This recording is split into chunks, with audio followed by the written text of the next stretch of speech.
प्राचीनतम ग्रंथ कौन सा है भारत में? वेद है, सही है। और बताइए वेद के संकलन कर्ता कौन है? महर्षि कृष्ण द्वैपायन वेद व्यास हो जाएंगे, बिल्कुल सही है। बताइए वेदों की संख्या कितनी है? 4 है। वेदांग की संख्या कितनी है? 6 हो जाएगा वेदांग, ठीक है। उपनिषद की संख्या कितना है? 108 हो जाएगा, ठीक है। और 18 किसकी संख्या है? ठीक है, पुराण की संख्या, पुराण महापुराण एक ही बात देता है, महापुराण की संख्या 18 हो जाएगा, ठीक है। बताइएगा जो है सबसे प्राचीनतम वेद किसे माना जाता है? ऋग्वेद को माना जाता है। और ऋग्वेद में कुल कितना मंडल है? 10 मंडल है। और कितना सूक्त है? 1028 सूक्त है। और ऋग्वेद को मंत्र के पढ़ने वाले को क्या कहा जाता है? होत्री कहा जाता है, ठीक है। बताइएगा ऋग्वेद का जो है सबसे पहला मंडल कौन सा है?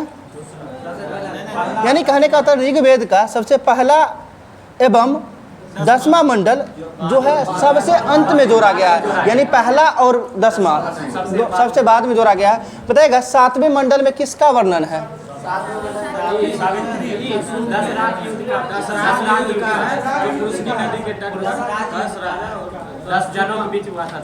ठीक है, 10 जनों के बीच हुआ था, वो 7वें मंडल में है। बट 7वें मंडल में, ऋग्वेद के 7वें मंडल में किस भगवान के बारे में जानकारी मिलती है?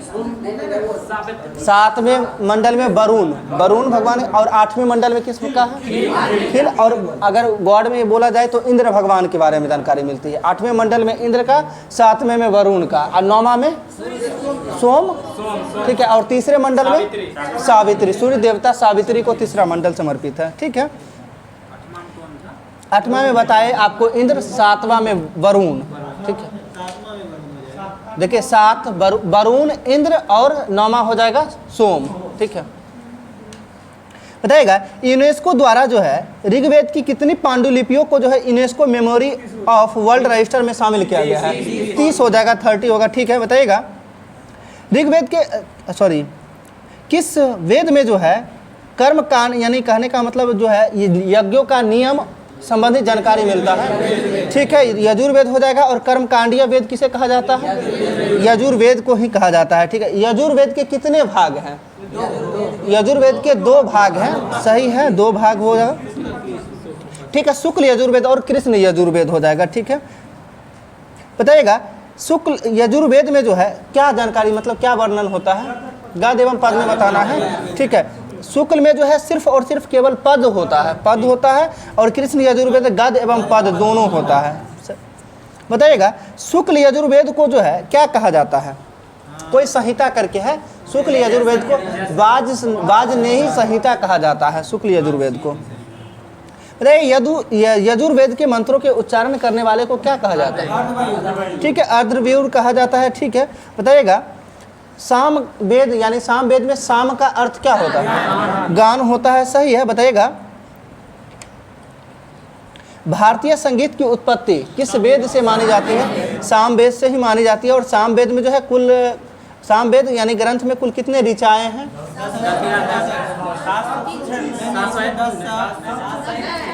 साम वेद में 1875, ठीक है, 1875 ऋचाएं हैं साम वेद में, ठीक है, ठीक है। जिनमें बताते हैं ना, जिनमें से मूल रूप से 99 ऋचाएं ही सामवेद की है, बाकी जो है वो ऋग्वेद से लिया गया है, ठीक है। 1875 में 99 जो है वो मात्र मूल रूप से सामवेद का है, बाकी सब जो है शेष वो ऋग्वेद से लिया गया है, ठीक। बताइए सामवेद के मंत्रों को उच्चारण करने वाले को क्या कहा जाता है? उद्गाता कहा जाता है, ठीक है। सबसे अंत का वेद कौन सा है? अथर्ववेद, ठीक है, जो कि किसके द्वारा लिखा गया है, यानी रचित? अथर्ववेद किसके द्वारा? ठीक है, अथर्वा, ठीक है। अथर्वा तथा उसका पुत्र था जो अंगिरस ऋषि के द्वारा लिखा गया है। बताइएगा अथर्व, इसीलिए जो है इस वेद को अथर्वा गिरस वेद भी कहा जाता है। तंत्र मंत्र जादू टोना जो है किस वेद से संबंधित है? अथर्ववेद से संबंधित है, ठीक है। अथर्ववेद के मंत्रों का उच्चारण करने वाले को क्या कहा जाता है? ब्राह्मण कहा जाता है, बिल्कुल सही है। बताइएगा ऐत्रेय और कौशिक की ये ब्राह्मण ग्रंथ है, किस वेद का है? ऋग्वेद का है, ठीक है। और जो है ऐत्रेय और कौशिक की उपनिषद भी है, ये किसका है? ऋग्वेद का ही है। उपनिषद भी और ब्राह्मण ग्रंथ भी ऐतरेय कौशिकी जो है ऋग्वेद का ही है। शतपथ किसका है? ब्राह्मण ग्रंथ है ये। यजुर्वेद का है। आप लोग बताइए तैत्तिरीय किसका है? यजुर्वेद का ही है, ठीक है। बताइए पंचविश जो है किस, ठीक है, सामवेद का है। षड्विश जो है ये भी सामवेद का ही है। गोपथ किसका है? अथर्ववेद का है, यानी गोपथ ब्राह्मण ग्रंथ जो है वो अथर्ववेद का है। ये बहुत इंपॉर्टेंट है ये चारों, ठीक है। ऐतरेय कौशिकी, सुन लीजिएगा, ऐतरेय कौशिकी जो है ये ऋग्वेद का हो जाएगा। शतपथ और तैत्तिरीय यजुर्वेद का हो जाएगा। पंचविश और षड्विश सामवेद का हो जाएगा। और एक बच गया लास्ट में गोपथ जो कि अथर्ववेद का है, ठीक है।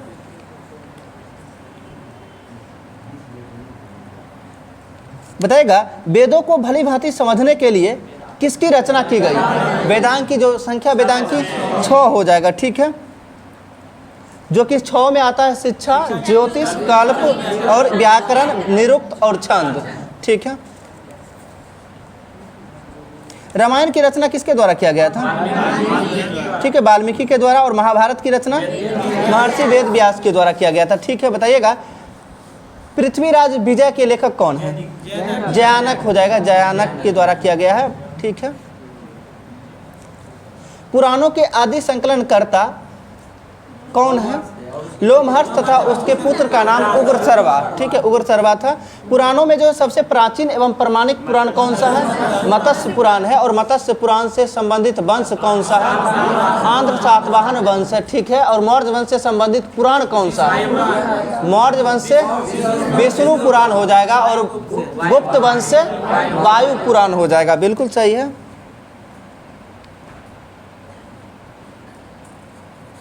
बताइएगा त्रिपिटक का संबंध किस धर्म से है? बौद्ध धर्म से, जिसमें बुद्ध की शिक्षाओं का संकलन है। और बताइएगा ये जो है त्रिपिटक को कितने, हाँ, 3 पिटक में बांटा गया है। जो कौन कौन पिटक है? विनय पिटक, सुत्त पिटक और अभिधम पिटक। बताइएगा विनय पिटक के लेखक कौन है, यानी रचनाकार कौन है? विनय पिटक के उपाली हो जाएगा। सुत्त पिटक के कौन है? आनंद हो जाएगा। और एक अभिधम पिटक का बहुत इंपॉर्टेंट है, जो कि 30 यानी बौद्ध संगीत तीसरे बौद्ध संगीति के अध्यक्षता जो मोगलीपुत्र तीस के द्वारा किया गया था। और अभिधम पिटक के लेखक है मोगलीपुत्र तीस। अगर याद करने की बात है तो आनंद, यानी सुत्त पिटक का लेखक जो है आनंद है। विनय पिटक के लेखक उपाली है। तो ऐसे याद कैसे करेंगे? तो सुत्त पिटक यानी सीधा समझना है कि सुत्त पिटक में और किसकी जानकारी मिलता है, ये भी जानना जरूरी है। तो सुत्त पिटक में जानकारी मिलता है हमें बुद्ध के उपदेशों का, ठीक है। और उपदेश को सुनते सुनते समझिए हम लोग सो सकते हैं, यानी सोना मतलब सुत्त पिटक हो जाएगा। और यानी सुत्त पिटक में किसकी जानकारी? उपदेश का। और इसके लेखक कौन होंगे? आनंद। सोने से आनंद आता है, यानी ऐसे करके याद कर सकते हैं। एक याद हो गया। विनय पिटक में किसकी जानकारी मिलती है? बौद्ध धर्म में प्रवेश का नियम वगैरह जो है, नियम से संबंधित जानकारी विनय पिटक है। विनय बोलने से ही आ जाता है नियम, ठीक है। बोलिएगा थोड़ा स्पष्ट हो जाता है विनय नियम। और इसके लेखक उपाली। और अभिधम पिटक के लेखक कौन हो जाएंगे? मोगलीपुत्र तीस हो जाएंगे, ठीक है। आगे बताइएगा बौद्ध ग्रंथ जो है किस भाषा में लिखा गया था? ठीक है, पाली भाषा में लिखा गया था। अभिधम पिटक में जो है दार्शनिक सिद्धांतों की जानकारी मिलता है, ठीक है। अभिधम पिटक में दार्शनिक सिद्धांतों की जानकारी मिलती है, ठीक। और बताइएगा बुद्ध के पूर्व जन्म की घटनाओं का वर्णन जो है किस पुस्तक में है? जातक में है, ठीक है। बताइएगा दीप वंश तथा महावंश नामक 2 ये ग्रंथ था जो बौद्ध धर्म से ही संबंधित, यानी पाली ग्रंथ था, जिसमें जो है किस वंश के बारे में? हाँ, मौर्य वंश के बारे में जानकारी मिलती है, ठीक है। बताइएगा बौद्ध धर्म के जो है हीनयान संप्रदाय का प्रमुख ग्रंथ कौन सा? कथा वस्तु हो जाएगा, ठीक है। जिसमें जो है महात्मा बुद्ध का जीवन चरित्र, ठीक है, तथा अनेक कथाओं का वर्णन है, यानी कथाओं का वर्णन है। देखो महायान संप्रदाय के प्रमुख ग्रंथ कौन सा है? 2 है, महायान संप्रदाय के 2 है। एक ललित विस्तार है और दूसरा दिव्यावदान है, ठीक है। ललित विस्तार और दिव्यावदान ये कौन से, यानी किस संप्रदाय से संबंधित है? महायान से हो जाएगा। और हीनयान से संबंधित कौन सा हो जाएगा? कथा वस्तु हो जाएगा, ठीक है। बताइएगा जैन साहित्य को क्या कहा जाता है? आगम कहा जाता है, ठीक है। देखिए जैन धर्म के प्रारंभिक इतिहास तथा तीर्थंकरों की जीवनी जो है किस में मिलती है? कल्पसूत्र। और कल्पसूत्र के लेखक कौन है? भद्रबाहु हो जाएंगे। ठीक है, कुछ प्रमुख साहित्यिक रचनाएं हैं, उसके लेखक बताइए। अष्टाध्यायी के लेखक पाणिनि है, जो कि कैसा ग्रंथ है ये? हाँ, पहला व्याकरण ग्रंथ है। ठीक है, मुद्रा राक्षस के लेखक बताइएगा। विशाख दत्त और मुद्रा राक्षस के में जो है किस वंश के बारे में जानकारी मिलती है? मौर्य वंश के बारे में जानकारी मिलती है। ठीक है, बताइएगा महाभाष्य के लेखक कौन है? पतंजलि। और महाभाष्य जो है ये किस पर टीका लिखा गया है? ये अष्टाध्यायी पर टीका है महाभाष्य, जिसके लेखक पतंजलि है, और अष्टाध्यायी के लेखक पाणिनि हो जाएंगे। ठीक है, ये महाभाष्य। हाँ ठीक है, इसके ये शुंग काल के बारे में जानकारी मिलती है इसमें। कथा सरित सागर के लेखक बताइएगा। सोमदेव हो जाएंगे। और इसमें किस वंश के बारे में जानकारी मिलती है? मौर्य वंश के बारे में ही जानकारी मिलती है। ठीक है, अर्थशास्त्र के लेखक बताइएगा। ठीक है, चाणक्य, कौटिल्य। और इसमें आप स्पष्ट है किस वंश के बारे में जानकारी मिलेगी? मौर्य वंश के बारे में जानकारी मिलती है। बताइएगा नीति सार के लेखक कामंदक हो जाएगा। नीति सार के लेखक कामंदक हो जाएगा। और नीति सार से संबंधित वंश की है तो गुप्त वंश हो जाएगा। ठीक है, बताइएगा मालविकाग्निमित्रम का लेखक जो है कालिदास हो जाएगा। और ये किस वंश के बारे में जानकारी मिलता है? ये शुंग वंश हो जाएगा। शुंग वंश के ही दो थे, मालविका और एक मालविका गर्ल्स थी, और अग्निमित्र किसका? पुष्पित शुंग का साथ बेटा था। ठीक है, ये दोनों के प्रेम प्रसंग के बारे में जानकारी मिलता है किसमें? मालविका अग्निमित्रम में, जो किसके द्वारा लिखा गया था? कालिदास। तो ये स्पष्ट हो जाएगा शुंग वंश से संबंधित। क्या हुआ?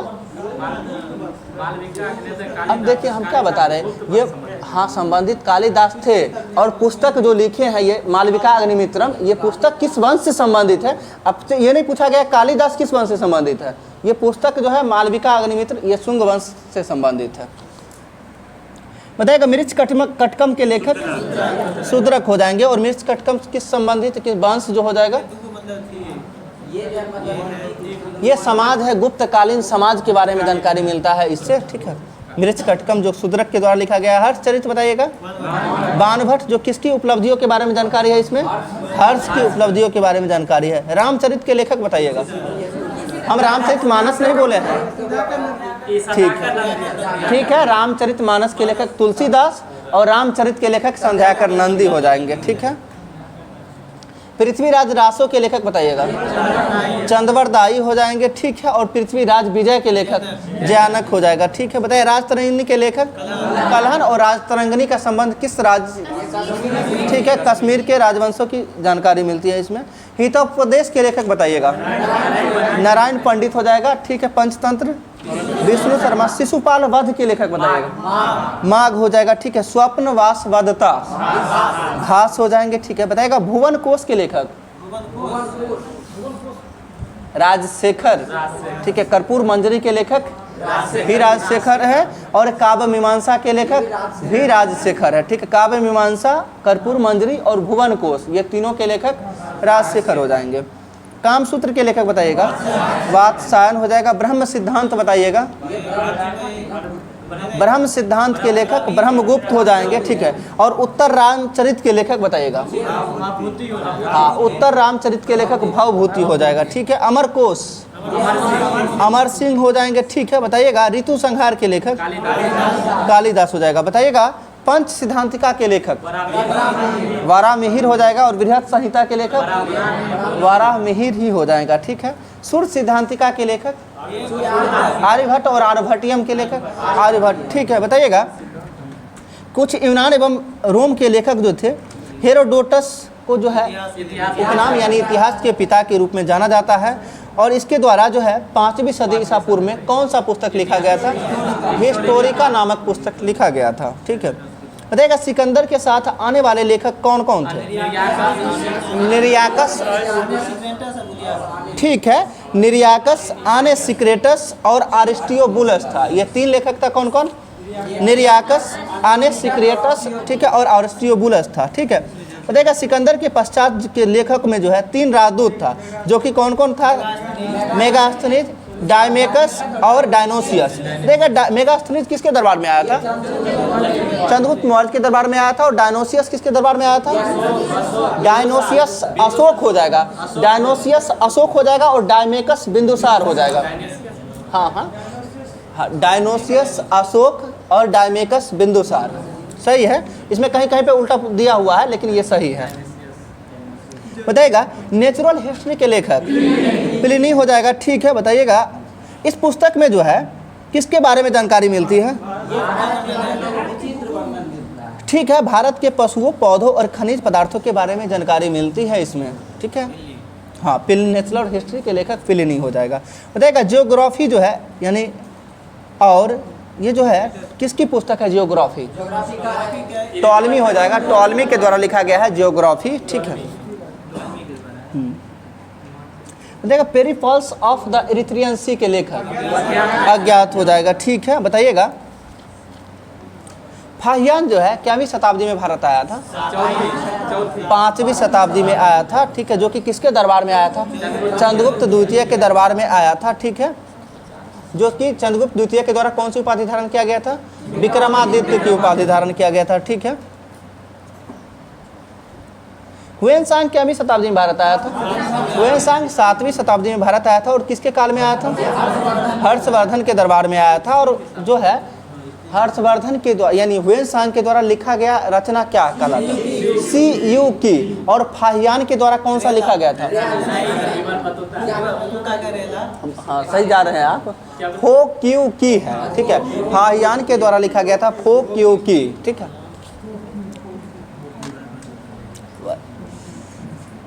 इत्सिंग जो है क्यावीं शताब्दी में भारत आया? 7वीं शताब्दी में आया था। ठीक है, और ये जो है भारत में किस किस विश्वविद्यालय पे प्रकाश डाला था यानी वर्णन किया था? नालंदा और विक्रमशिला दोनों विश्वविद्यालय के बारे में विवरण मिलता है यानी इत्सिंग के द्वारा जो है। बताइएगा अल बरूनी कब आया था भारत? क्यावीं शताब्दी में? 11वीं में हो जाएगा ना, महमूद गजनवी के दरबार में आया था। तो कितना 1075 के आसपास में यानी 11वीं शताब्दी ही ना होगा। हाँ ठीक है, वही हम भी बोले 1025 में यानी कहने का मतलब जो हो गया तो 11वीं शताब्दी ही होगा। ठीक है, बताइए तहकीक ए हिंद के लेखक अलवर्णी हो जाएगा या फिर इसी पुस्तक का नाम किताबुल हिंद भी है। ठीक है, बताइएगा सर्वप्रथम किस व्यक्ति ने जो है तहकीक ए हिंद का अंग्रेजी में अनुवाद किया था? क्वेश्चन को सुनिएगा। हाँ हाँ, एडवर्ड सचाऊ के द्वारा जो है, एडवर्ड सचाऊ के द्वारा जो है तहकीक ए हिंद का अंग्रेजी में अनुवाद किया गया था। ठीक है, बताइएगा इब्न बतूता जो है कहाँ के रहने वाला था? मोरक्को का रहने वाला था। ठीक है, इसके द्वारा लिखा गया पुस्तक कौन था? रेहला। और रेहला पुस्तक था किस भाषा में लिखा गया था? रेहला अरबी भाषा में था, फारसी नहीं, अरबी भाषा में था। ठीक है, बताइएगा और जो है ये इब्न बतूता को जो है किसके, इब्न बतूता किसके दरबार में आया था? MBT के दरबार में आया था यानी मोहम्मद बिन तुगलक के दरबार में आया था। कब आया था? 1336 में आया था। और 1333 में ही आया था, 1333 में आया था। और इब्न बतूता को जो है MBT के द्वारा कहाँ का काजी नियुक्त किया था यानी दिल्ली का काजी नियुक्त किया गया था। ठीक है, और बाद में इसे अपना राजदूत बनाकर कहाँ भेज दिया था? चीन भेज दिया था। सही है, बताइएगा सबसे प्राचीन अभिलेख कौन सा है? बोगाज कोई, हाँ बोगाज कोई से प्राप्त अभिलेख है। ठीक है, ठीक है, बताइएगा भारत में सबसे प्राचीन अभिलेख जो है किसके अभिलेख है? अशोक के अभिलेख हैं, जो लगभग कितना ईसा के पूर्व के हैं? 300 ईसा पूर्व के हैं, 300 ईसा पूर्व के हैं। बताइएगा आखिर अभिलेख में जो है हाथी गुम्फा अभिलेख से संबंधित शासक जो था खारवेल था। ठीक है, जो कि कलिंग के चेदी वंश के शासक खारवेल, यानी खारवेल से पूछा था खारवेल किस वंश के शासक था? चेदी वंश का शासक था। ठीक है, बताइएगा जूनागढ़ का अभिलेख जो है किस व्यक्ति से संबंधित? ठीक है, रुद्रदामन से संबंधित था। और ये जो है ये जूनागढ़ अभिलेख को गिरनार अभिलेख के नाम से भी जाना जाता है। ठीक है, हाँ, और संस्कृत का पहला। ठीक है, बताइए नासिक अभिलेख किस व्यक्ति से संबंधित है? गौतमी बलश्री से संबंधित है। ठीक है, बताइएगा प्रयाग स्तंभ लेख जो है हरिसेन हो जाए। प्रयाग स्तंभ लेख के लेखक हरिसेन, लेकिन शासक की बात करेंगे तो समुद्रगुप्त हो जाएगा। क्वेश्चन सुनिए, हाँ, प्रयाग अभिलेख का जो लेखक है हरिसेन है, बट शासक कौन हो जाएगा? समुद्रगुप्त। ठीक है, ठीक है। और ऐहोल अभिलेख के लेखक हो जाएगा रविकीर्ति हो जाएगा, रविकीर्ति। ठीक है। एक अभिलेख है भीलसंड अभिलेख, ठीक है, जिसके लेखक वात्सभट्टी है। ठीक है, वात्सभट्टी है भीलसंड अभिलेख के लेखक। हाँ, इसमें नहीं दिया हुआ है। ठीक है, वात्सभट्टी। ठीक है, बताइएगा ऐहोल अभिलेख किस शासक से संबंधित है? पुलकेशिन द्वितीय। और इसमें जो है विषय यानी किसके बारे में जानकारी विवरण है? हाँ, हर्ष एवं पुलकेशिन द्वितीय के जो युद्ध जो हुआ था उस युद्ध का वर्णन मिलता है। वेतरी स्तंभ लेख बताइए किस शासक से संबंधित? स्कंदगुप्त से हो जाएगा। मंदसौर अभिलेख बताइएगा मालवा नरेश यशोवर्मन से संबंधित है। और जो है अभिलेखों के अध्ययन को क्या कहा जाता है? एपिग्राफी कहा जाता है। ठीक है, बताइएगा प्राचीनतम सिक्के को क्या कहा जाता था? आहत सिक्का कहा जाता था। ठीक है, और आहत सिक्का या फिर पंचमार्क सिक्का जो है ये क्यामी ईसा पूर्व शताब्दी में के हैं। आहत सिक्का यानी क्यामी ईसा पूर्व शताब्दी के हैं, 5वीं ईसा पूर्व शताब्दी के हैं। ठीक है,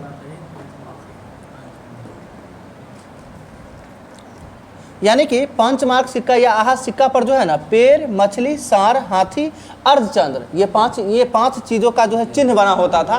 ठीक है, इसीलिए जो है इसे पंचमार्क सिक्का कहा जाता था। यानी पेड़, मछली, सांड, हाथी, अर्धचंद्र ये पांचों का चिन्ह बना हुआ रहता था। बताइएगा भारत में जो है पश्चिमोत्तर भाग में लेखयुक्त सिक्के जो कि सर्वप्रथम किस शासकों ने जारी किया था? यवन शासक के द्वारा जारी किया गया था। यवन शासक के द्वारा जारी किया गया था। बताइए सिक्कों के अध्ययन को क्या कहा जाता है? न्यूमिस्मेटिक्स कहा जाता है। ठीक है,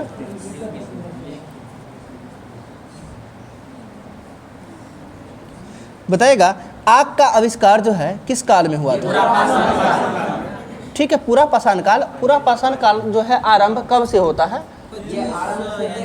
10,000 ईसा पूर्व से आरंभ होता है। ठीक है, हाँ, आरंभ से 10,000 ईसा पूर्व तक हो जाएगा। आरंभ से 10,000 ईसा पूर्व तक जो कि पूरा पाषाण काल है। और आग का आविष्कार के साथ साथ जो है होमोसेपियंस यानी ज्ञानी मानव का उदय भी इसी काल में हुआ है। ठीक है,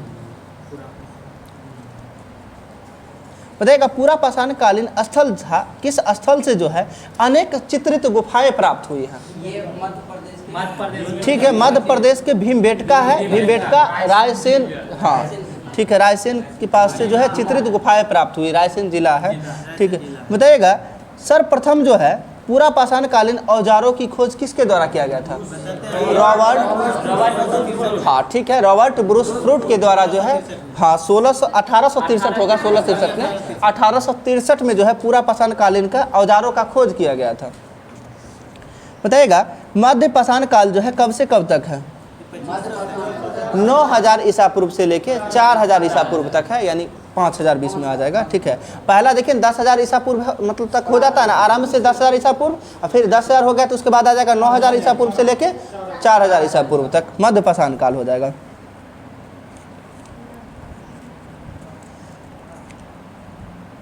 बताइएगा अस्थियों एवं सिंह से निर्मित उपकरण जो है किस काल से प्राप्त हुआ है? मध्य पाषाण काल से ही प्राप्त हुआ है। ठीक है, बताइएगा किस स्थान से जो है मध्य पाषाणिक स्थल से पशुपालन के प्राचीनतम साक्ष्य मिला है? देखिए एक है मध्य प्रदेश के आदमगढ़ तथा राजस्थान के बागोर। ठीक है, ये दो जगह है जहाँ से मध्य पाषाण कालीन स्थल से जो है पशुपालन का जो है प्राचीनतम साक्ष्य मिला है। पशुपालन का प्राचीनतम साक्ष्य कहाँ से? एक राजस्थान के बागोर और दूसरा एक जो है मध्य प्रदेश के आदमगढ़ से पशुपालन का प्रमाण मिला है। बताइएगा नव पाषाण काल जो है ये कब से कब तक है? हाँ, ये 7,000 ईसा पूर्व से लेके 1,000 ईसा पूर्व तक है नव पाषाण काल। ठीक है, उसी के बीच में आ जाता है ये। ठीक है, बताइएगा कृषि कार्य जी ये 7,000 ईसा पूर्व से लेके 1,000 ईसा पूर्व तक है नव पाषाण काल। बताइएगा कृषि कार्य का आरंभ जो है किस काल में हुआ? नव पाषाण काल में ही हुआ है। ठीक है, फसलों में जो है सर्वप्रथम जो है किस फसल को उपजाया जाने लगा था? जौ और गेहूं। बताइएगा गेहूं का जो है नाम क्या था? सिंधु सभ्यता काल में जो है जौ को यव कहा जाता था। सुन लीजिए, जौ को यव कहा जाता था और गेहूं को बिरही कहा जाता था और धान को चावल को बिरही कहा जाता था, ठीक है, और गेहूं को गोधूम कहा जाता था, ठीक है। देखिए सुन लीजिएगा, गेहूं को गोधूम, ठीक है। इसके बाद हो गया आपको जौ का यव और इसके बाद धान बच गया, धान को बिरही कहा जाता था, बिरही बिरही, ठीक है, हाँ बिरही ब हर्षी कर भी, ठीक है। ये तीनों है, थोड़ा कन्फ्यूजन, बहुत दिन के बाद बोल रहे थे, कन्फ्यूजन आ जाता है, बट आ जाएगा गेहूं गोधूम, ठीक है, जौ को यव और धान को यानी चावल को बिरही कहा जाता था, ठीक है। बताइएगा कृषि का प्रारंभिक साक्ष्य जो है कहाँ से प्राप्त हुआ? मेहरगढ़ जो कहाँ पड़ता है? बलूचिस्तान में, ठीक, बलूचिस्तान में, ठीक है। बताइएगा और जो है चावल का प्राचीनतम साक्ष्य कहाँ से मिला? कोल्डीवा जो कहाँ पड़ता है? यूपी इलाहाबाद के पास पड़ता है, ठीक है। बताइएगा पॉलिशदार पत्थर के उपकरण और हथियारों का प्रयोग जो है नवपाषाण काल में ही, ठीक है। आगे बताइएगा और किस काल में जो है लोग अस्थायी रूप से बसने लगे थे? नवपाषाण काल में ही बसने लगे थे और जिसका प्रमाण जो है कहाँ से मिलता है? ठीक है, वो तो ठीक है, वो तो ठीक है, लेकिन जिसका प्रमाण मिलता है ये कश्मीर के बुर्ज होम में मिले गर्तावास से मिलता है कि लोग अस्थायी निवास करने लग गए थे, ठीक है। क्या हुआ? हाँ ठीक है, वो बुर्ज होम से ही मालिक के साथ जो है सब, यानी कुत्ता को भी दफनाया गया है, वो वहाँ से ही प्राप्त हुआ है, यानी सब के साथ कुत्ता को भी दफनाया गया है, उसका भी बुर्ज होम से ही मिला है प्रमाण। हाँ ठीक है, वो नर्मदा घाटी कहा जाता है सर्वप्रथम।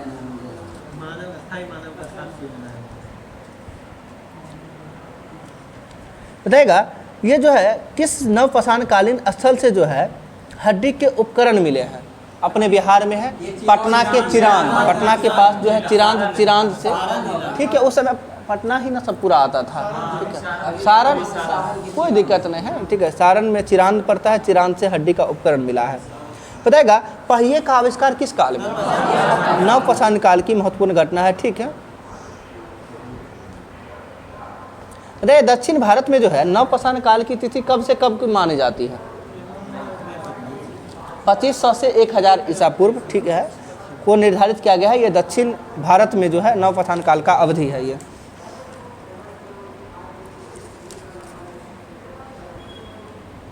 बताइएगा नवीनतम खोजों के आधार पर जो है भारतीय उपमहाद्वीप में प्राचीनतम कृषि साक्ष्य वाला स्थल कौन सा है? क्वेश्चन को बढ़िया सुनिए, नवीनतम खोजों के आधार पर भारतीय उपमहाद्वीप में प्राचीनतम कृषि साक्ष्य वाला स्थल कौन सा है? ये लहुरा देव है, ठीक है, लहुरा देव है, हाँ, उत्तर प्रदेश में है। ये संत कबीर नगर उत्तर प्रदेश में पड़ता है, लहुरा देव, हाँ जी जी, इसमें लिखा हुआ है वैसे। बताइएगा सर्वप्रथम जो है किस धातु का प्रयोग किया गया था? तांबा का। और कौन सा औजार बनाया गया था? कुल्हाड़ी बनाया गया था, ठीक है। बताइएगा देखा मालवा संस्कृति से संबंधित किस स्थल से जो है कृषि फसलों का साक्ष्य मिला है? नवदा टोली हो जाएगा, नवदा टोली से जो, हाँ हाँ, ये एमपी हो। मालवा संस्कृति से संबंधित नवदा टोली स्थल है जहाँ से जो है कृषि फसलों के साक्ष्य मिले हैं। बताइएगा जोरवे संस्कृति से संबंधित प्रमुख स्थल कौन कौन है? एक, हाँ, जोरवे संस्कृति, यानी जोरवे संस्कृति से संबंधित प्रमुख 2 स्थल है, एक इनाम गांव है, दूसरा दैमाबाद है, ठीक है, दैमाबाद है। और जो है ये पूछा जाता है क्वेश्चन में, जो एक जगह से जो है 2 से अधिक शव कहाँ से प्राप्त हुआ है? सब एक जगह दफनाया हुआ दमदमा से प्राप्त हुआ है, ठीक है, दमदमा से, हाँ 3 कंकाल, 2 से अधिक यानी 3 ही होगा, ठीक है। नहीं पता है, देख लीजिए, वो दमदम, हाँ पश्चिम बंगाल है, ये दमदमा है। बताएगा ये जो चित्रित मृत भांडों का सर्वप्रथम उपयोग जो है ये ताम्रपाषाण काल में हुआ था, ठीक है।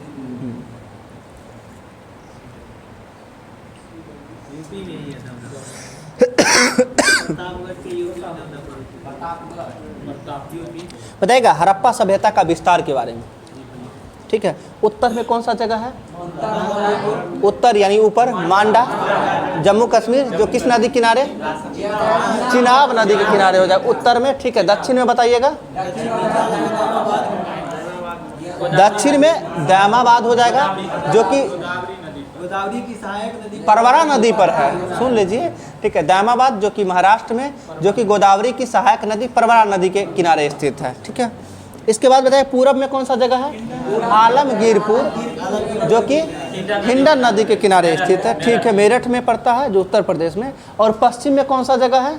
सुतकांगेडोर जो कि दास्क नदी के किनारे स्थित है जो बलूचिस्तान में पड़ता है। ठीक है, चारों जगह पूरब में क्या हो गया? हम देखिए सिर्फ चेंज कर दिए, हम उत्तर में मांदा है। ठीक है, ठीक, पूरब में आलमगीरपुर जो हिंडन नदी के किनारे। अभी जस्ट वो पूरब बोल के तब पश्चिम में गए थे। ठीक है, थोड़ा सा ध्यान से, हाँ ग्राफ पे रखिएगा। ऊपर यानी उत्तर में मांडा यानी जम्मू कश्मीर चिनाब नदी के किनारे, यहाँ उत्तर से नीचे दक्षिण आए तो महाराष्ट्र आ जाएगा। महाराष्ट्र में दामाबाद जो कि परवरा नदी के किनारे, जो कि किसकी सहायक नदी है? गोदावरी की सहायक नदी है। इसके बाद पूरब में आ जाए तो आलमगीरपुर, जो आलमगीरपुर यानी उत्तर में हिंडन नदी के किनारे है आलमगीरपुर। और पश्चिम में आ जाएंगे तो सुतकांगेडोर हो जाएगा जो कि बलूचिस्तान में पड़ता है, दास्क नदी के किनारे स्थित है। बताइएगा स्वतंत्रता प्राप्ति के पश्चात हड़प्पा सभ्यता के सर्वाधिक स्थल कहाँ खोजे गए हैं? गुजरात में खोजा गया है। ठीक है, गुजरात में खोजा गया है। देखिए कौन सा ऐसा नगर था जो 3 भागों में विभाजित था? धौलावीरा हो जाएगा। ये भी बहुत इंपॉर्टेंट क्वेश्चन है, कौन सा ऐसा नगर था जो 3 भागों में विभाजित था? ठीक है, धौलावीरा हो जाएगा, जिसमें कि दुर्ग, मध्य नगर और निचला नगर के रूप में विभाजित होता था। देख कालीबंगा का अर्थ क्या होता है? हाँ, काले रंग की चूड़ियाँ होता है। और कालीबंगा के उत्खननकर्ता कौन थे? बीबी लाल और बीके थापर हो जाएंगे कालीबंगा के उत्खननकर्ता। देखिएगा एकमात्र हड़प्पा कालीन स्थल कौन था जिसका निचला शहर भी दीवार से घिरा हुआ था? क्वेश्चन को बढ़िया सुनिएगा, एकमात्र हड़प्पा कालीन स्थल कौन था जिसका निचला शहर भी दीवार से घिरा हुआ था? ये हड़प्पा ही था, सॉरी हड़प्पा कहते कालीबंगा था। ठीक, कालीबंगा था। बताइए अलंकृत ईंट तथा लकड़ी की नाली का जो है साक्ष्य कहाँ से मिला है? कालीबंगा से ही मिला है। ठीक है, बताएगा एकमात्र ऐसा स्थल जहाँ से वक्राकार ईंटें मिली है, ये चनहुद्रो हो जाएगा। ठीक है, और उन्नत जल प्रबंधन का साक्ष्य ये हो जाएगा धौलावीरा। ठीक है, उन्नत जल प्रबंधन का साक्ष्य धौलावीरा से हो जाएगा। ठीक है, देखा विशाल स्नानागार प्राप्त हुआ है कहाँ से? मोहनजोदड़ो से। ठीक है, सूती वस्त्र का प्रमाण कहाँ से मिला है? मोहनजोदड़ो से ही मिला है। और नर्तकी की कांस्य की प्रतिमा ये भी मोहनजोदड़ो से ही मिला है। ठीक है, बताइएगा मोहनजोदड़ो की सबसे बड़ी इमारत कौन थी? वो अन्नागार था यानी अन्न कोठार था। ठीक है, अन्न रखने वाला जगह। देगा सिंधु सभ्यता से यानी सिंधु सभ्यता के नगरों में जो है किसी मंदिर के अवशेष का प्रमाण मिला है या नहीं?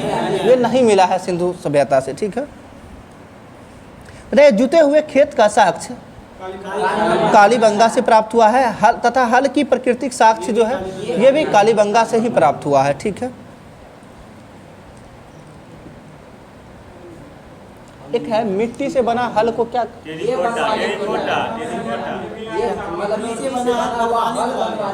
ये बनवाली में मिला। हाँ हाँ, वही हम भी बोल रहे हैं, वो नहीं बोल रहे हैं। मिट्टी से बने हुए हल का साक्ष्य जो है वो बनवाली से प्राप्त हुआ है। ठीक है, टेराकोटा वो जो है था मिट्टी के, हाँ मिट्टी के बना हुआ मूर्ति था या हाँ टेराकोटा वो होता है। बताइएगा सबसे पहले कपास पैदा करने का श्रेय जो है किसके जाता है? ये सिंधुवासी को ही जाता है। ठीक है, सिंधुवासी को ही जाता है। बताइएगा ये धान की भूसी का साक्ष्य जो है कहाँ कहाँ से मिला है? एक तो लोथल हो जाएगा, दूसरा रंगपुर हो जाएगा। ठीक है, धान की भूसी का साक्ष्य कहाँ कहाँ से? लोथल और रंगपुर से। ठीक है, हाँ देखिए हड़प्पा के लोग जो थे ये किस पशु को विशेष महत्व दिया करते थे? ये कुबर वाले सांड को दिया करते थे विशेष महत्व, ठीक है। बताइएगा सिंधु सभ्यता का जो है, यानी सिंधु सभ्यता में घोड़े का अवशेष कहाँ से प्राप्त हुआ है? सुरकोटदा से प्राप्त हुआ है, ठीक है। बताइएगा गोदीबारा कहाँ से प्राप्त हुआ है? लोथल से प्राप्त हुआ है, ठीक है। बताइएगा मनका बनाने का कारखाना कहाँ का है? चनहुदरो और लोथल दोनों जगह से हो जाएगा। मनका बनाने का कारखाना चनहुदरो और लोथल दोनों जगह से होगा, ठीक है। हाँ बंदरगाह लोथल से मिला है गोदीबारा, लोथल से मिला है गोदीबारा, देख लीजिएगा अच्छा से, ज़्यादा नहीं, ठीक है। हाँ ठीक है। देखा हड़प्पा वासी जो थे माप तौल के लिए कितने के आवर्तकों का व्यवहार करते? 16 का करता था, ठीक है। बताइएगा हड़प्पा काल में जो है आयातित प्रमुख वस्तु जो था सोना कहाँ से आता था? ठीक है, कर्नाटक, अफगानिस्तान, ईरान तीनों जगह से आयात किया जाता था, ठीक है। चांदी कहाँ से था? ईरान और अफगानिस्तान हो जाएगा, ठीक है। और टीन कहाँ से होगा? टीन भी ईरान अफगानिस्तान, यानी चांदी टीन ईरान अफगानिस्तान ही है। तांबा बताइएगा खेतरी राजस्थान से हो जाएगा, ठीक है। और सेलखरी बताइएगा, ये राजस्थान बलूचिस्तान, ये दो जगह से है। और सबसे इम्पोर्टेंट गोमेद जो है सौराष्ट्र से प्राप्त, ठीक है। बताइएगा हड़प्पाई समाज जो था कैसा था? मातृसत्तात्मक या पितृसत्तात्मक? मातृसत्तात्मक था हड़प्पाई समाज, ठीक है।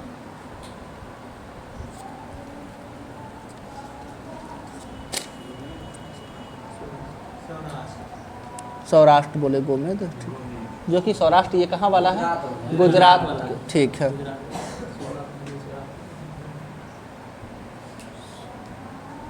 बताइएगा R37 कब्रिस्तान कहाँ से मिला है? ये हड़प्पा से ही मिला है, ठीक है, ठीक है, हड़प्पा से ही मिला है।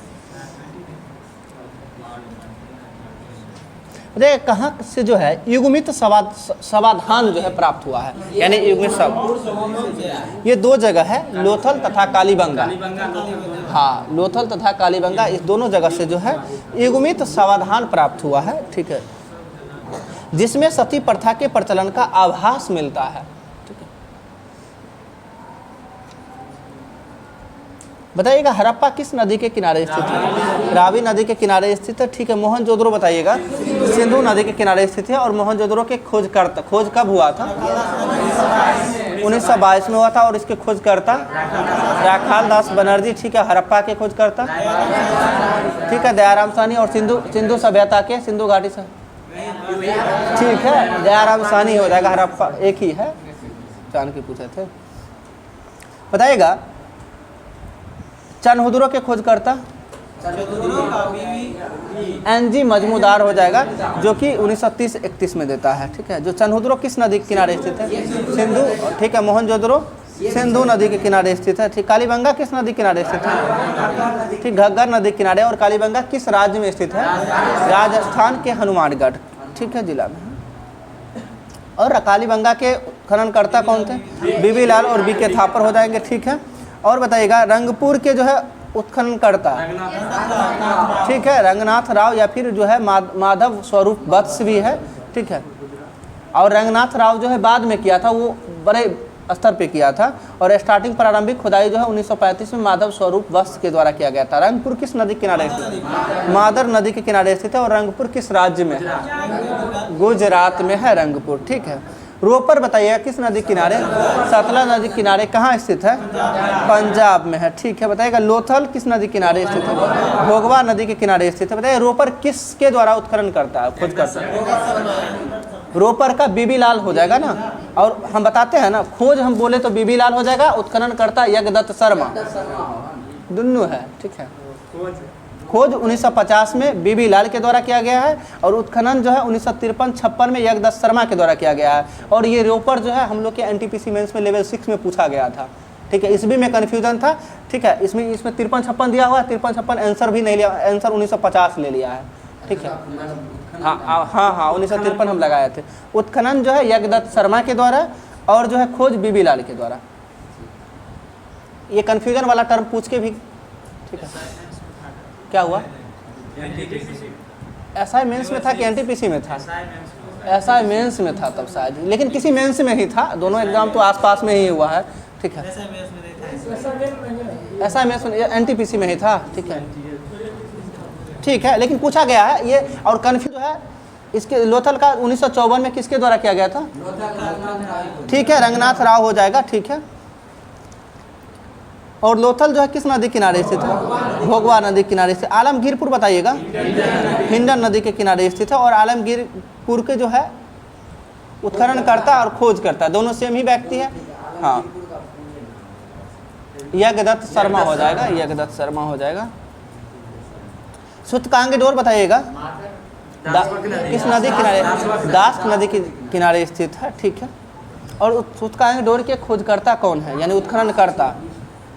सूतकांग डोर के उत्खनन करता आज के बाद याद रहेगा। सूतकांग डोर के जो है ऑरेल स्टाइल है, ठीक है, ठीक है, ऑरेल स्टाइल है, ठीक है। तो याद रखने के लिए ऐसे ही सूतकांग डोर है तो बोल सकते हैं ना सूतेंगे और स्टाइल से, ठीक है। और याद करना है बहुत, इसमें जितना है ना सारा हम ट्रिक से याद किए हुए हैं, बता सकते हैं कभी। अभी वैसे पढ़ लीजिए 1-2 बार, फिर बाद में बता देंगे, ठीक है। जितना ये जैसे कि हम बोलते हैं आलमगीरपुर बोलते हैं और रोपर बोलते हैं, दोनों में यज्ञदत्त शर्मा है, देखिएगा। तो रोपेंगे यानी हम जैसे यज्ञ करते हैं, यज्ञ करने के लिए हमें रोपना पड़ेगा, क्या? पेड़ रोपना, यानी पीपल का पेड़ समझ लीजिएगा। रोपेंगे और आलमगीरपुर में रोपेंगे, यानी यज्ञ करने के लिए और मतलब यज्ञ करने के लिए आलमगीरपुर में रोपेंगे। इसका मतलब आलमगीरपुर और रोपर दोनों यज्ञदत्त शर्मा के द्वारा खोज करता है। अगला बताइएगा, सूतकांग डोर का ऑरेल स्टाइल हो जाएगा, ठीक है। बनवाली का बताइएगा, आर.एस. बिष्ट हो जाएगा, ठीक है। हाँ, ठीक है, रविंदर सिंह बिष्ट है, आर.एस. बिष्ट वही हुए, ठीक है। बनवाली किस नदी के किनारे स्थित है? रंगोई सरस्वती नदी भी देता है, ठीक है, हाँ, ठीक है, सरस्वती नदी भी देता है, रंगोई भी है, इसमें सरस्वती ही लिखा हुआ है। धौलावीरा बताइए किस नदी किनारे स्थित है?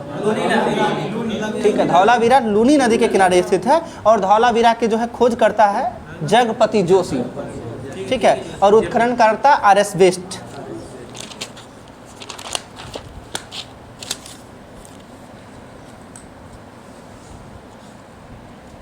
बताएगा, भारतीय आर्यों का संबंध की प्रथम जानकारी जो है हमें किससे प्राप्त होता है? किस वेद से प्राप्त होता है? ऋग्वेद से प्राप्त होता है। और ऋग्वेद में जो है आर्य शब्द का उल्लेख कितनी बार किया गया?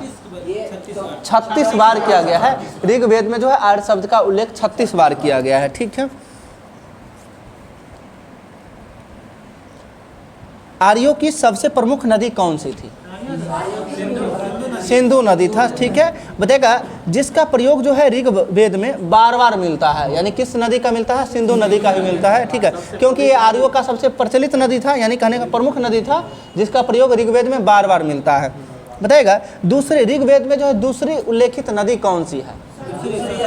सरस्वती नदी है, ठीक है। बताएगा, गंगा का प्रयोग ऋग्वेद में कितनी बार? 1 बार किया गया है। और यमुना का उल्लेख 3 बार किया गया है, ठीक है।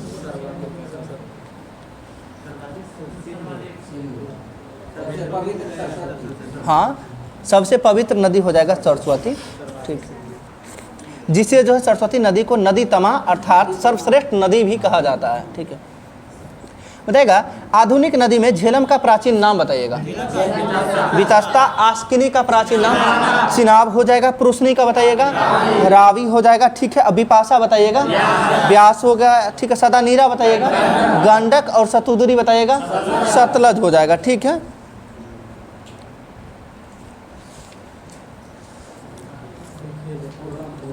क्या हुआ? और कुब्भा कुर्रम है, हाँ, ठीक है। ऋग्वेद में जो है चारागाह या बड़े जत्थे को प्रधान को क्या कहा जाता था? हाँ, ऋग्वेद में चारागाह या बड़े जत्थे के प्रधान को क्या कहा जाता था? तो व्राजपति कहा जाता था, व्राजपति कहा जाता था। हाँ, व्राजपति कहा जाता था। बताएगा, ऋग्वेद जो है दुर्गपति के लिए कौन सा शब्द आया है? दुर्गपति के लिए पूरब आया है, ठीक है। और गुप्तचर के लिए अस्पश आया है, अस्पश आया है, हाँ। और जो है ऋग्वेद काल में ही बताइएगा कौन सा अधिकारी होता था जो अपराधियों को पकड़ने का काम करता था? ठीक है, उग्र नामक अधिकारी होता था, वो अपराधियों को पकड़ने का काम करता था। बताइएगा दशराग युद्ध के बारे में किस मंडल में जानकारी मिलती है? 7वें मंडल में। और 10वां मंडल में बताइएगा। हाँ, यानी पुरुष वक्त यानी पुरुष वर्ण के बारे में जानकारी मिलती है, जो 4 वर्ण के बारे में जानकारी मिलती है, ब्राह्मण क्षत्रिय वैश्य शूद्र। ठीक है, ब्राह्मण क्षत्रिय वैश्य शूद्र के बारे में जानकारी 10वें मंडल में। बताइएगा ऋग्वेद के 7वें मंडल में दशराग युद्ध हुआ था, जो कि किस नदी के किनारे हुआ था? परसुनी या रावी नदी के तट पे हुआ था, जो किसके बीच हुआ था?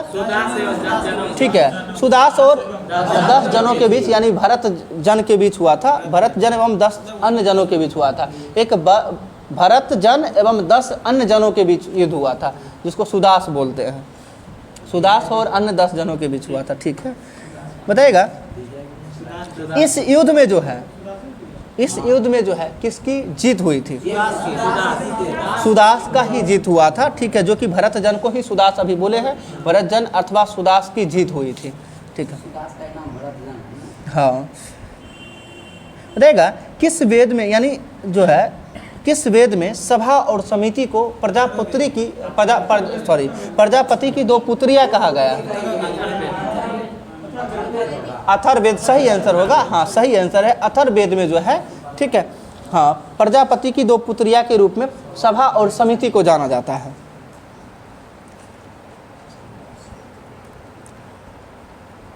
बताइएगा ब्रह्मा जो है, ब्रह्मा के मुख से ब्राह्मण, ठीक है, और ये जो है क्षत्रिय कहाँ से? भुजा से। वैश्य कहाँ से? जंघा से। और शूद्र जो है वो पैर से, ठीक है, उत्पन्न हुए हैं। देखा आजीवन अविवाहित रहने वाली महिलाओं को अमाजू कहा जाता था। ठीक है, बताइएगा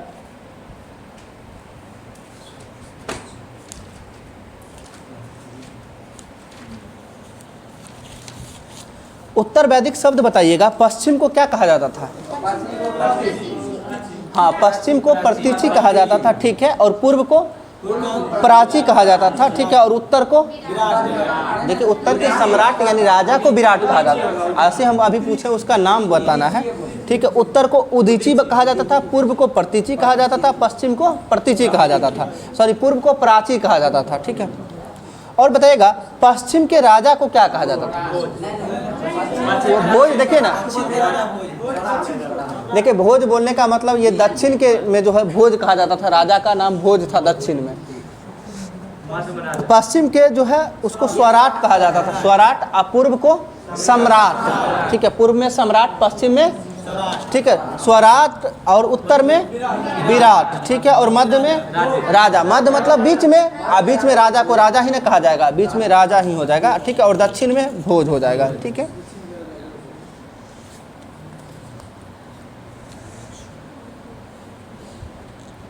बताएगा ऋग्वेदिक देवता में जो है किस देवता का महत्व घटा तथा प्रजापति मुख्य देवता के रूप में प्रतिष्ठित हो गया? इंद्र देवता का महत्व घट गया था ऋग्वेदिक। सत्यमेव जयते जो है कहाँ से लिया गया है? मुंडकोपनिषद से लिया गया है। ठीक है, और बताएगा इस उपनिषद में जो है यज्ञ की तुलना किससे की गई है? टूटी हुई नाव से की गई है। ठीक है, बताएगा यम नचिकेता संवाद जो है किस वेद में?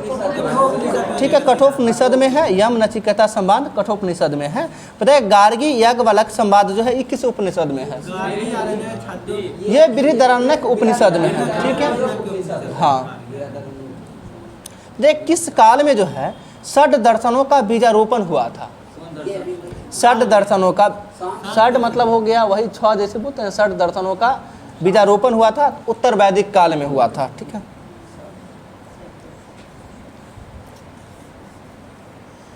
देखा जैन धर्म में जो है परंपरा के अनुसार कितने तीर्थंकर हुए थे?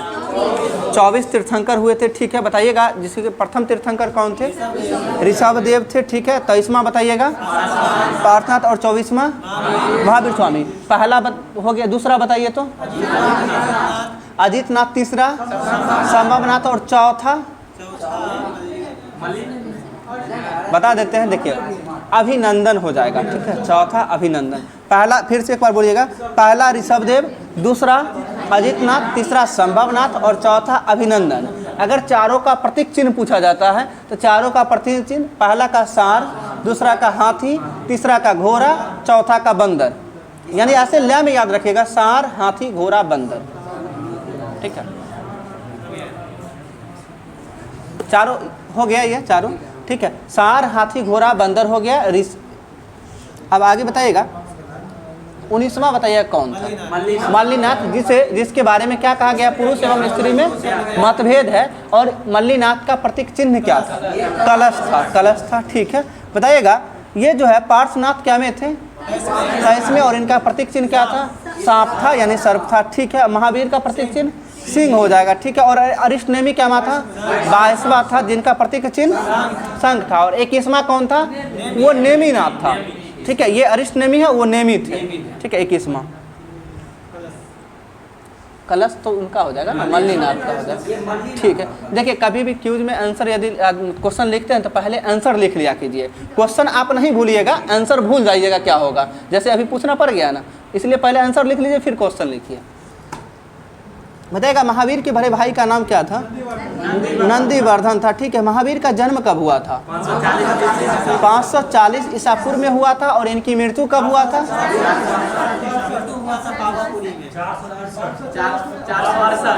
468 हो जाएगा। 468 BC में इनकी मृत्यु हुआ था पावापुरी में। ठीक है, देख इनका जन्म जो कहाँ हुआ था? कुंडग्राम वैशाली में हुआ था। ठीक है, और महावीर की माता का नाम बताइएगा। त्रिशला हो जाएगी। और इनकी पत्नी का नाम यशोदा। ठीक है, और यशोधरा किनकी पत्नी का नाम था? गौतम बुद्ध की पत्नी का नाम था। ये कंफ्यूजिंग वर्ड है, यशोधरा, गौतम बुद्ध और यशोदा। हाँ ठीक है, महावीर जी से 4 वर्ड है ना, तो उनका छोटा हो जाएगा, 3 वर्ड का आ जाएगा। इधर फिर जैसे गौतम बुद्ध हो गए तो 3 वर्ड का, इधर 4 वर्ड। ऐसे भी कर सकते हैं। अगर मन में ये भी आ सकता है कि आगे जैसे हम बोलते हैं महावीर का जन्म पहले हुआ या गौतम बुद्ध का पहले? पहले गौतम बुद्ध का कब हुआ था? 563 BC में हुआ था। ये 540 ईसा पूर्व में हुआ। तो पहले किनका हुआ? गौतम बुद्ध का हुआ। तो गौतम बुद्ध का पहले तो इनकी वाइफ का नाम जो होगा वो बड़ा होगा कि छोटा होगा? बड़ा होगा ना, बड़ा होगा ना। यानी गौतम बुद्ध की पत्नी का नाम यशोधरा हो जाएगा। यानी बड़ा तो नाम बड़ा होना चाहिए। ठीक है, ऐसे भले बात उतना ही है। हाँ, तो यशोधरा में रॉ लगा दीजिए। ठीक है, यशोदा में रॉ। ठीक होता है, लेकिन ये जान लीजिए भले ही अभी हल्का में ले रहे होंगे, जब पहली बार आया होगा ना 2-4 बार कम से कम गलती हुआ होगा। सबसे होता है। ठीक है, हाँ हम बता रहे ना, ये सबसे गलती होता है 2-4 बार कम से कम। बताइए महावीर गौतम बुद्ध का जो है मृत्यु कब हुआ था? 483 हो जाएगा ये। ठीक है, 80 वर्ष ये जिंदा रहे थे यानी। ठीक है, घटा लीजिएगा। महावीर जो है अपने अनुयायियों को कितने भागों में बांटा था? 11 गणों में बांटा था। ठीक है, 11 अपने अनुयायियों को, यानी 11 समूह, यानी गण मतलब समूह ही होता है, तो भाग यही हुआ, 11 गणों में बांटा था। ठीक है, बताइएगा आर्य सुधर्मा जो था ये कौन था? ये ऐसा व्यक्ति था जो महावीर की मृत्यु के बाद भी ये जीवित था। ठीक है, बताइए जैन धर्म में कितना व्रत है? हाँ 4 था, 5 हो गया। और 5वां व्रत को कौन जोड़ा था? महावीर स्वामी के द्वारा। कौन जोड़ा गया था? ब्रह्मचर्य को जोड़ा गया था। इसलिए जोड़ा गया था क्योंकि बाकी 4 जो है ना, एक ब्रह्मचर्य अपना लेगा तो बाकी 4 अपने आप हो जाएगा। ठीक है, क्या हुआ? ये ऋषभदेव जो कि पार्श्वनाथ 23वें। ठीक है, पार्श्वनाथ के द्वारा किया गया था। और 24वां ठीक है महावीर के द्वारा ब्रह्मचर्य। ठीक है, बताएगा ये जो है स्यादवाद या फिर सप्तभंगी न्याय जो है ये किस धर्म से? जैन धर्म से संबंधित। स्यादवाद का अर्थ क्या होता है? साफ है, स्यादवाद मतलब शायद है भी और नहीं भी, यानी हाँ कल्पना पर, शायद है भी और नहीं भी। रहने दे आज इतना ही। ठीक है, 1 घंटा था, 1 घंटा बीत गया है। ठीक है, हाँ कल जो है जैन धर्म से आगे चलेंगे। जैन धर्म बौद्ध धर्म के बारे में थोड़ा एक्सप्लेन करके। ठीक है, इसके आगे कल इसमें याद कर लीजिएगा। ठीक है, और कल का जो होमवर्क है आप लोग नोट कर लीजिए।